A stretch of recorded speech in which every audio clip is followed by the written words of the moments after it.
Hi, it's Handy Val. In this video, I'm going to change the voltage regulator on my R129. This $20 voltage regulator is the same part used in most R129s, W124, W140s, the 202, the 208, and the 210s, and most Mercedes from the 1990s to the early 2000s. In this video, I'll show you what this little thing does, what are the symptoms of a failing regulator, how to quickly test if it's working properly, and like I always do, I will show you a step-by-step how I remove and replace it on my car.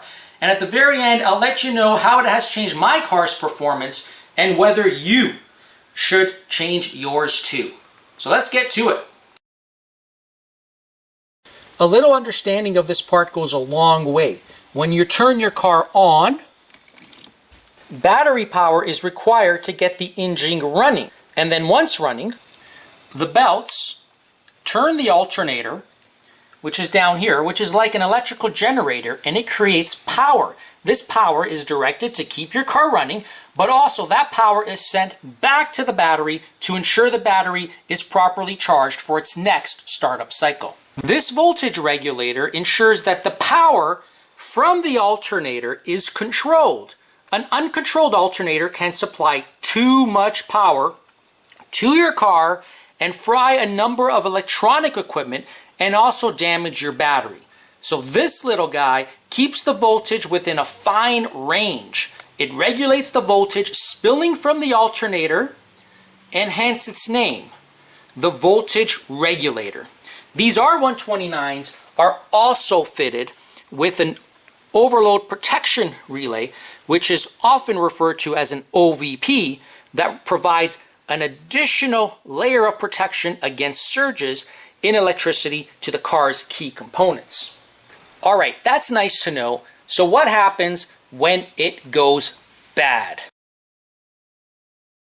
If it completely fails, the car won't start and the battery won't charge. If you're driving and this part fails completely, your car will lose power. This is an extreme situation, yet very possible.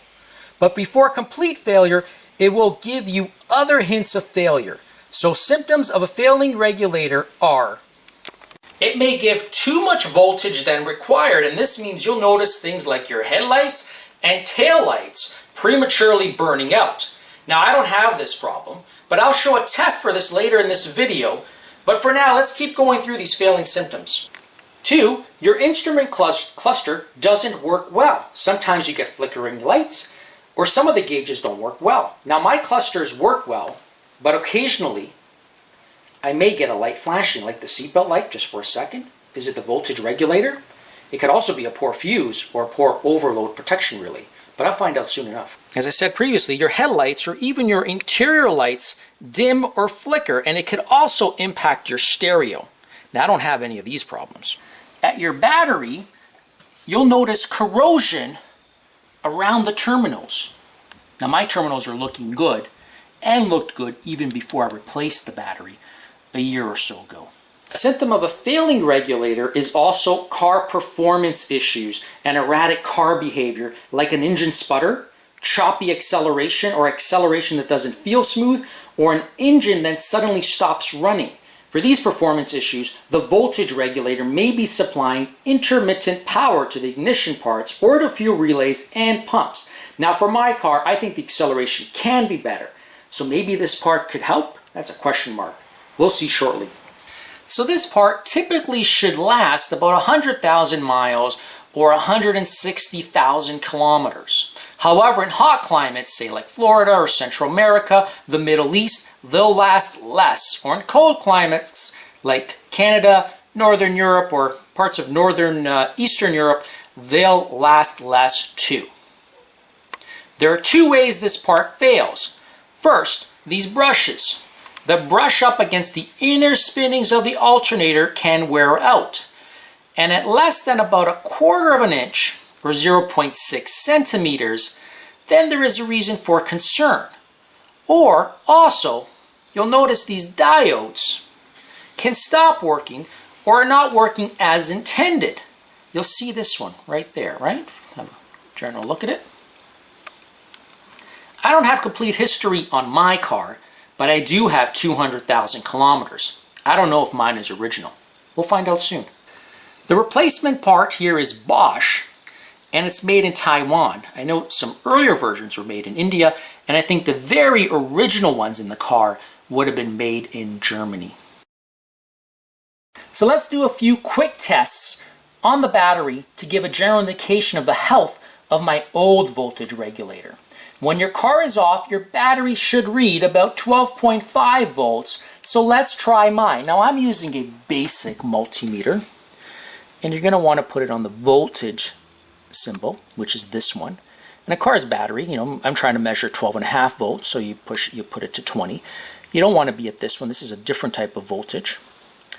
So you want to do this type of voltage. So 20, so let's give it a shot. Let's see where my battery is. Right, it's pretty simple here. I get that 12.5-ish, so a little bit on the positive, this one on the black, and you're going to see 12.4. Not bad. I mean, I've been fiddling around here, opening doors, and it has stayed stable for a bit, so, you know, these batteries do lose. So I'm comfortable with that. When I start the car, the volts should jump 2 volts higher to around 14.5 volts. So let's see if mine does that. If it jumps to something like 16 volts or 17 volts, then the regulator clearly isn't doing its job. It will be a sure sign that it's not working well. Car on now.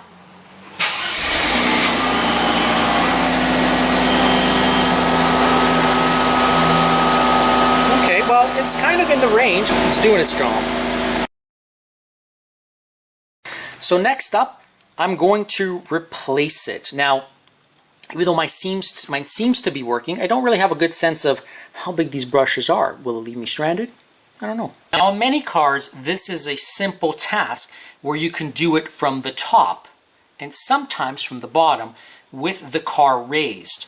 However, on a few cars, you need to remove the alternator, like on the SL500, which is obviously a lot more complicated. Now, in my situation, I'm a bit lucky because the alternator is right there, and I can do everything from the top of the car, which I like doing because I don't need to raise the car. All right, so because you're dealing with electrical components, it is this is the most critical part of everything we're doing here. You need to disconnect your battery. This isn't an option. You have to do this.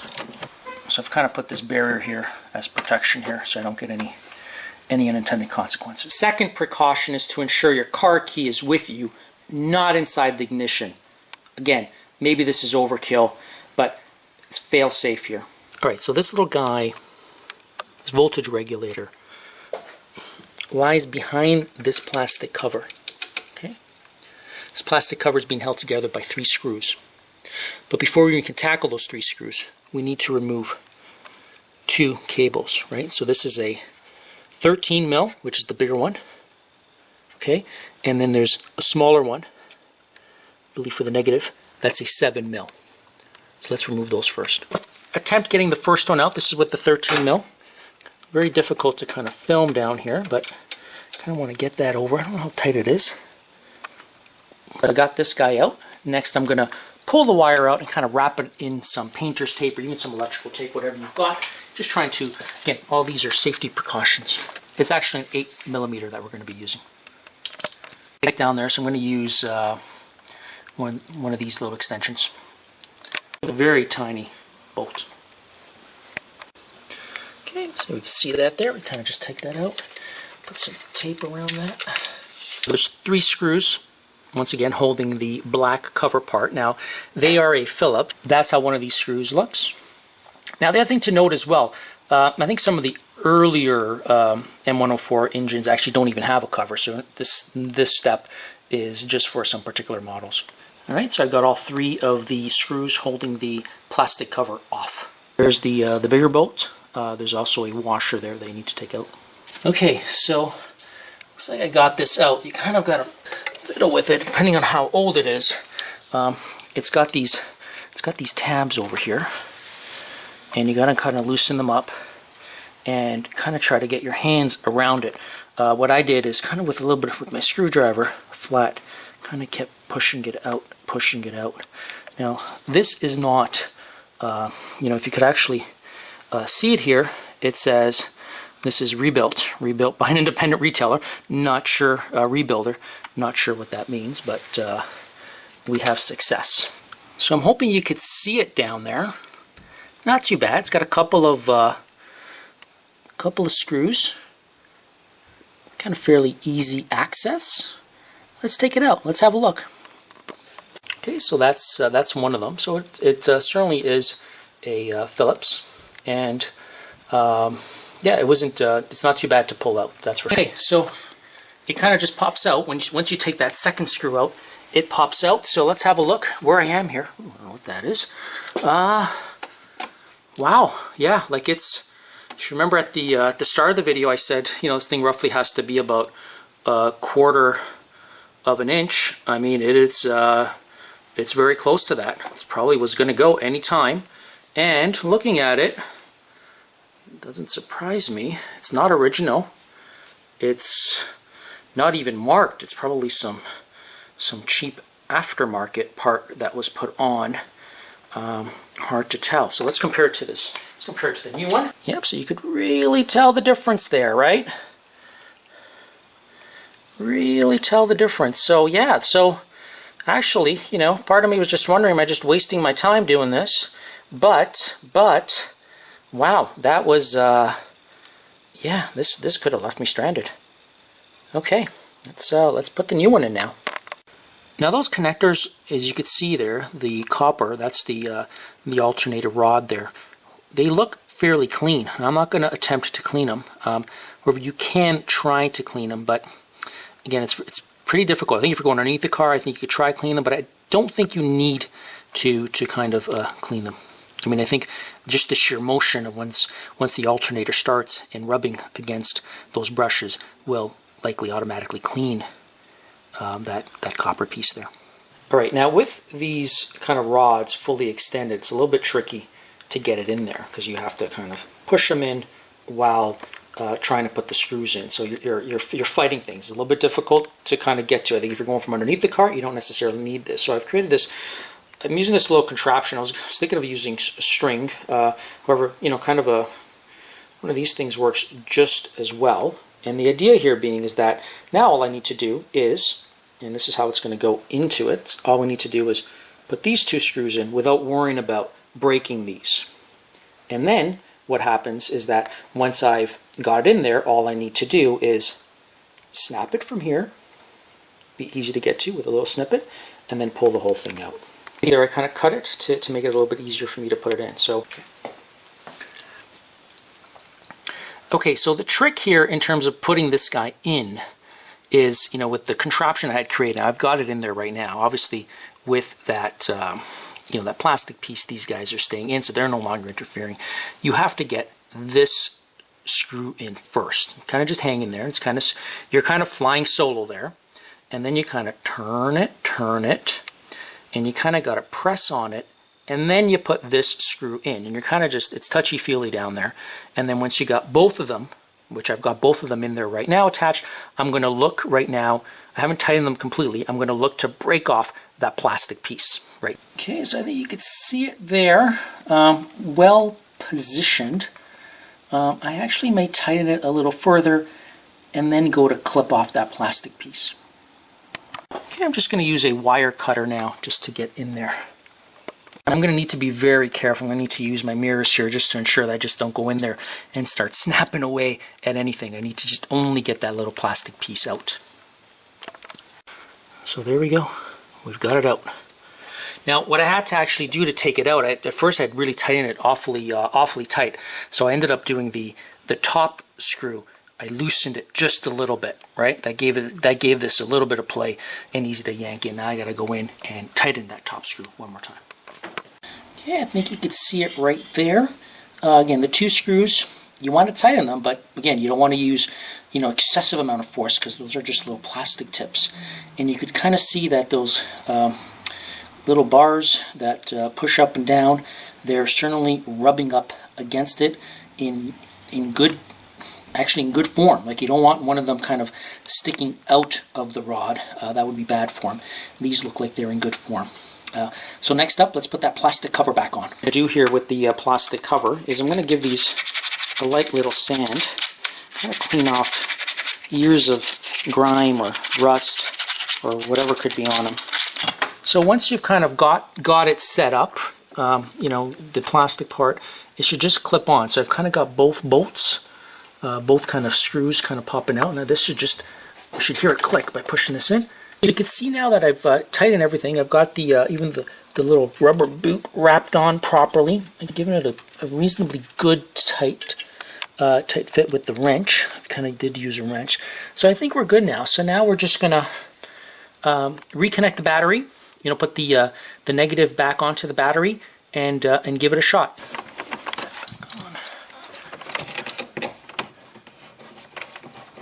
We're here the next day.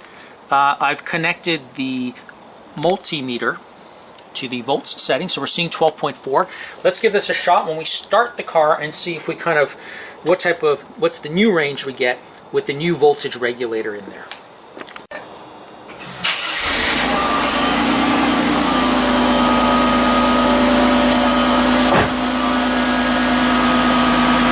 So it's kind of at that 13.97, 14.0 range, a little bit lower than the other one. So my belief here is that the new voltage regulator, at least the Bosch one, is probably regulated to 14.0 volts, which is perfectly fine.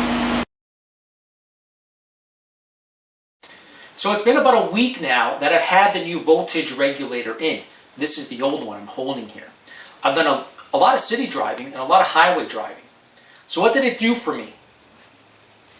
No change in starting behavior, no change in performance, no change in erratic cluster lights either. But it has given me the assurance that I have a new part and I can get tens of thousands of miles and kilometers before ever thinking of replacing it or with it leaving me stranded. The problem with being stranded on the side of a highway or a parking lot away from home can be costly and obviously very inconvenient. The car may need to be towed. What if your roof was down and storm clouds were near? A lot of what ifs. So the natural question is, should you replace yours? I have a few scenarios for you to think about. Scenario 1, if your car is running fine and you know the history of when this part was last replaced, and it was last replaced, say, within the last 50,000 miles or less than 80,000 kilometers, then you probably don't have to. Scenario 2, let's just say you don't know the history and you can easily get to your alternator like I have, then I think you should go ahead and replace it. Scenario 3, if you don't know your history of the part and the part is hard to get to, and by that I mean you need to remove your alternator and all its belts, then this is a bit more trickier. If your car is running well, I think you do the test I showed with the multimeter, and if it's within spec, then I think you don't change it. If it shows a few of the symptoms I mentioned earlier, then it may make sense for you to go ahead and change it. But ultimately, it's your decision. As always, I hope you enjoyed this video and learned from it. If you did, please like it. If you haven't subscribed yet to the Handy Val channel, please consider doing so. I thank you. And further, please check my channel library as I have a number of videos on Mercedes related to my R129 that are also helpful to many other 80s and 90s Mercedes like the W124, 140, and R107 to name a few. Thanks for watching Handy Val. Bye for now.